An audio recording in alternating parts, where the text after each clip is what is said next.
ሚስዮን ቀለሞወርቅ ይባላል። የአራተኛ ዓመት የሎ ተማሪ ነኝ። የአዲስ አበባ ዩኒቨርሲቲ ተማሪ ነኝ።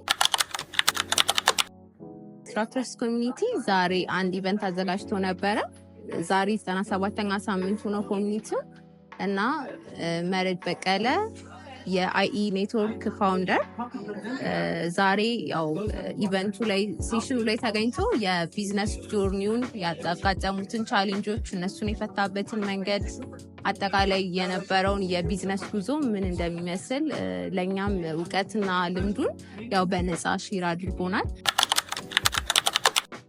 ዲስትራክተርስ ኮሚኒቲን በጣም ላደንቅ እወዳለሁ ለሚሰራው ስራ እና ደግሞ ዲስትራክተርስ ኮሚኒቲን ጆይን አድርጉ፣ በጣም ትጠቀሙበታላችሁ። ደግሞ በነፃ እንደዚህ አይነት እውቀትና ልምድን ማግኘት በጣም እድለኝነት ነው ብዬ አስባለሁ እና ዛሬ ለመጀመሪያ ጊዜ ብመጣ ያው እንደ መጀመሪያ ቀኔ አይደለም፣ ብዙ ነገር ተጠቅሜበታለሁ።